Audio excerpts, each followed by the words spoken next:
It's Shana Meyerson with YOGAthletica in Los Angeles, California. Here today with a quick killer leg exercise to get you long, strong, crazy awesome yoga legs. We're going to be starting in an Anjaneyasana in a crescent pose. Now, you may be approaching this from like the middle of your practice, so it does not matter how you get into your crescent pose or when you get into your crescent pose, just get into your crescent pose. And for right now, for the purposes of demonstration, I'm just going to step into a crescent. So, from my crescent, and I want to make sure that I have a nice 90-degree bend in front or something resembling 90. Remember, if your stance is too short, either the knee will be past the ankle or the hip will be above the knee or both. If your stance is too long, you'll notice that the hip is below the knee. We don't want either of those things. So trying to establish 90 in front and at the same time, remember, feet hips width apart in order to maximize the balance. Now, in a typical crescent, of course, your arms are up, but we're going to do something different today. Place your hands on your hips so your fingers are on the hip points and your thumbs are basically on your buttocks. Now, I'm not just putting my hands here to look fancy schmancy, but rather to guide my pelvis. Now, keep in mind that in a normal crescent pose, because of the nature of the pull of this reverse femur, is that my tailbone is going to stick out, right? Because the pelvis is actually being pulled back by the back leg. We are going to be fighting the power on this one. So, with my hands on my hips and my thumbs, not just on my butt, but actually guiding my tailbone down. Can you see that difference? So if I don't pay attention, you'll see that the tailbone sort of sticks out. But if I use my thumbs and my fingers to tilt my pelvis, you see how that starts to lengthen here. Now I can't obviously make my tailbone all the way vertical because it is being pulled here, but this is the work of the pose. So from here, I bend my back knee and tap so gently. Like, you may not be able to see this, but you're going to be able to put a piece of paper under my knee here. So I tap the knee, not just by bending my knee, but again, now you can see the very vertical nature of my tail. Keeping my thumbs, lengthening the tail, and without lifting my hip, pressing my heel backwards to lengthen that leg back out. Now, when we do this one, the mistake that most people make is, first of all, they just rest their knee on the floor. That's mistake number one. But the bigger mistake is that they straighten the leg by pushing into both legs.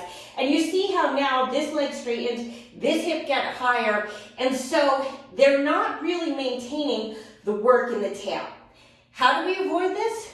We try to keep the hip the height of the knee on the lift, okay? So there's going to be a tiny movement up and down, of course, because we're going up and down, but we're going to mitigate that. So back knee bends by tilting the pelvis.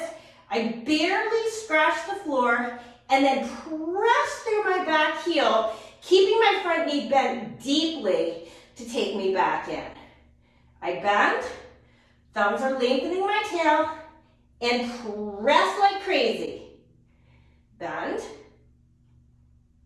and press like crazy, staying super low.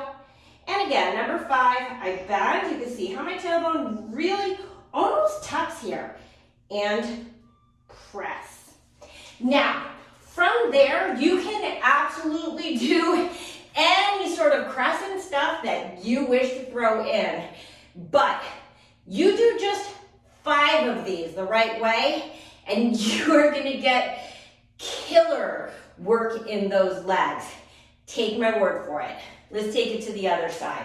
So in real vinyasa world, you're going to do a vinyasa here, but this is not real vinyasa world. This is YouTube demonstration world.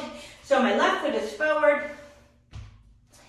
I establish that nice long stance, just so you can see it from the other view. So again, instead of allowing that back leg to pull my tailbone back, I use my fingers and my thumbs to try to lengthen as much as possible the back tail. lengthening the tail and shifting the pelvis. I tap down low and staying low in that front leg, pressing through the back heel to come back up. The movement is really coming from pulling the back leg straight.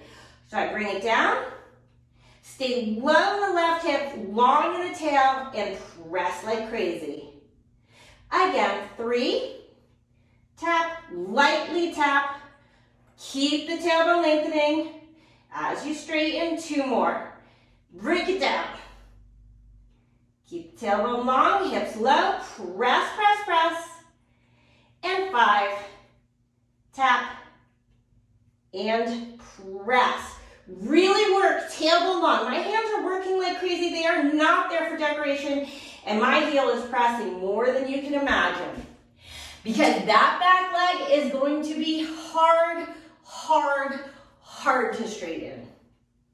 In fact, most students I work with think their back leg is straight, and it's about, I don't know, bent at about, what is that, about 110 degrees? So, integrate this into your practice. I promise you are going to get crazy long, crazy strong yoga legs. This is Shana Meyerson with YOGAthletica in Los Angeles, California.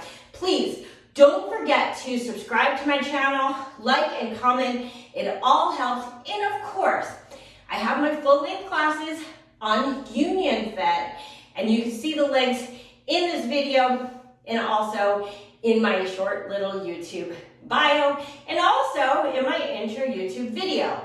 So wherever you find it, when you're ready to take your practice to the truly next level, try out my Union Fit full-length classes for every level, every intensity, every duration. No matter what your yoga goals are, they will take you there. I will take you there. Have an awesome day. Namaste.